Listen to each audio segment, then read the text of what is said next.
Dr. Ben Carson, good morning. Good morning. And welcome. You got in yesterday. What time? 7 o'clock in the morning. It's a long haul from where you came. Did you? It was quite comfortable on Air New Zealand, though. Hello. I sense a deal going on here. You're looking for an upgrade on the way back? I don't think it can be upgraded anymore, but it was great. Terrific. I think that you've been discussed. You've been discussed a lot in this country on the media, particularly this radio station. And some other places, of course. And so most people are familiar with you at least a little. But I want to just recap on a couple of things. You were born to your mother was basically illiterate. Correct. She was married when she was 13. Yes. How old was she when she had you? About 20. And your brother? And she would have been about 18 when she had him. Okay, so there's a bit of a gap there. Yeah. 13 to 18. She married a Baptist minister. Yes. She was desperate to escape from the horrible circumstances where she lived in rural Tennessee. And my father was like 28, and she was 13. And they moved to Detroit, and he was a factory worker. That was his main job. And she was actually very, very wise, my mother was, even though she had only a third-grade education. And she was able to take the excess money from his job and save it and to buy property. And they actually owned quite a lot of property in Detroit at one point. And then because of his drug and alcohol problems, and he basically messed everything up. And then she discovered that he was a bigamist, had another family, and that resulted in a divorce. And there she was with a third-grade education, responsibility of trying to take care of two young sons. Already I found out things that I didn't know, and now I want to investigate them. Was the bigamy before or after he married your mother? Before.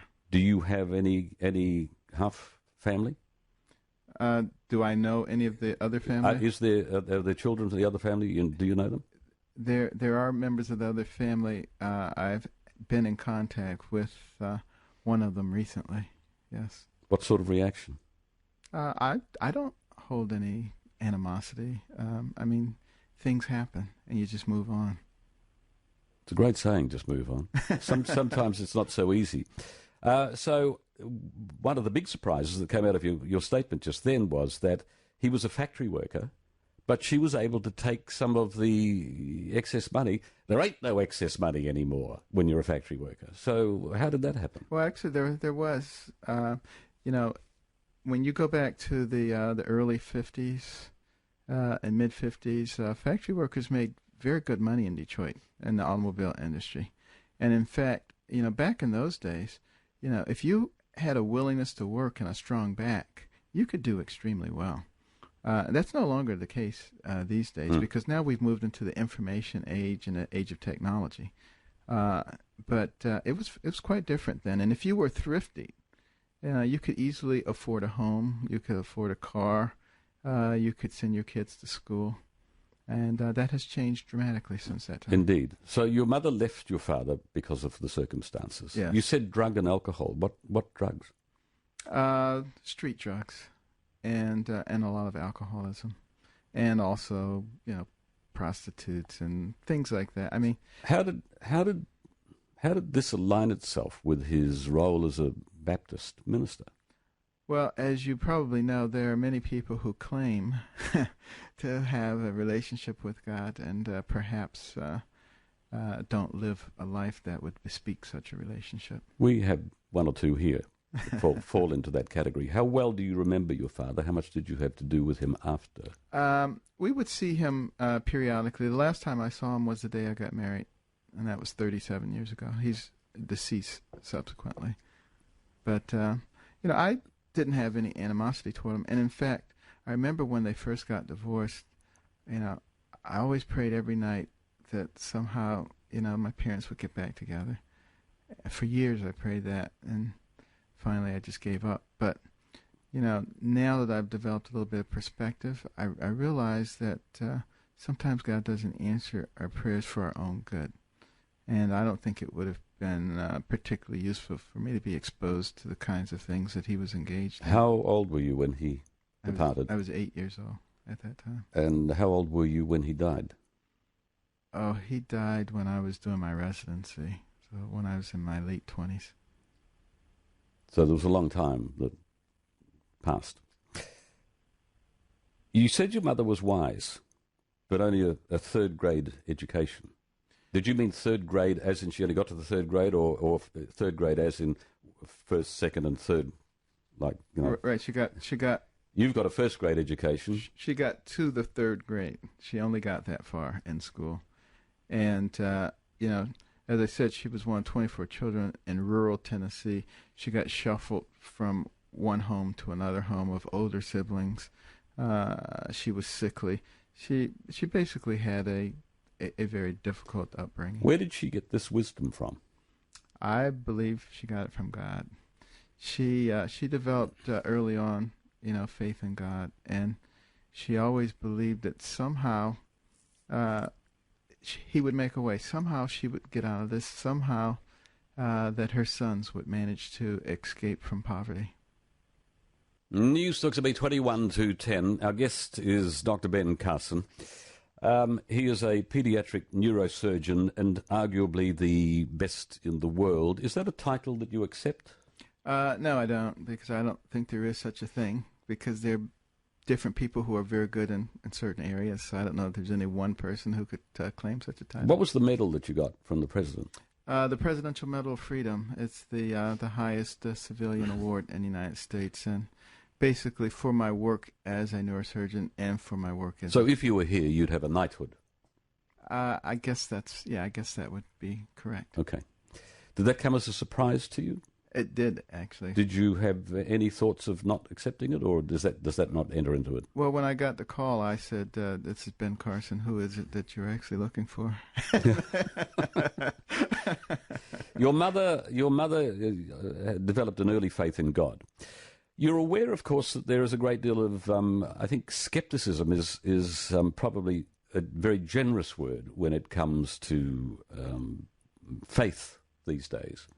There is a great deal of mockery, and there are now any number of books that have been written just in the last few years, and people who have faith, who believe in God, who think that there is a mastermind somewhere, are treated as, in some cases, idiots. Yes, I've had a public debate with Richard Dawkins. Have you? I have.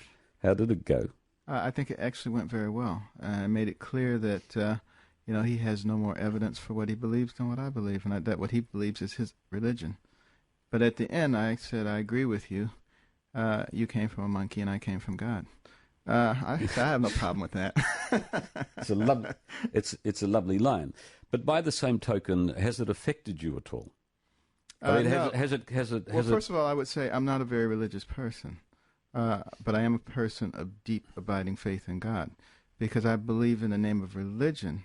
There's been a lot of manipulation over the course of the years. People have tried to accumulate power unto themselves. They've distorted the character of God, and that is not the way God is at all.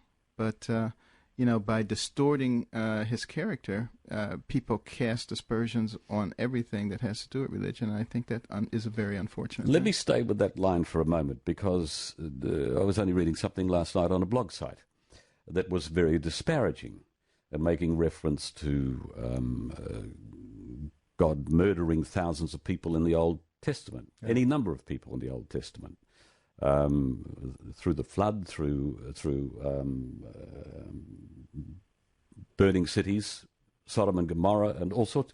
And this is supposed to be the God of love. How do you deal with that? Well, very, very easily. But you have to have sort of an understanding of the complete Bible. You can't sort of pick out bits and pieces of it. And what you see is that there are consequences for behaviors, and they have to be paid for.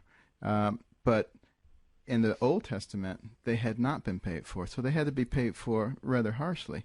In the New Testament, there was a sacrifice made by the Creator of the universe by giving his own Son to die for people's sins, to be the substitute for that. So now you can see the manifestation of love rather than that manifestation of justice. Then, I think it's a legitimate question then to ask why, because supposedly it was 4,000 years from the Garden of Eden to the Son being sacrificed. So why the hell? Sorry, wrong terminology. Why wait so long? And then why wait so long for the end? Well, first of all, I would never claim to have all wisdom, and certainly cannot outguess God and explain why he does what he does and what his timing is.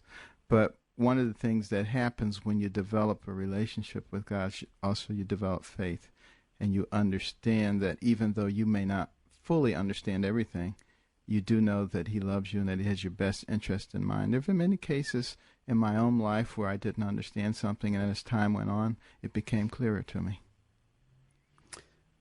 So your mother was a Baptist, I'm presuming, marrying a Baptist. Everyone from the South was a Baptist. At that time, yes. So you are a Seventh-day Adventist. Correct.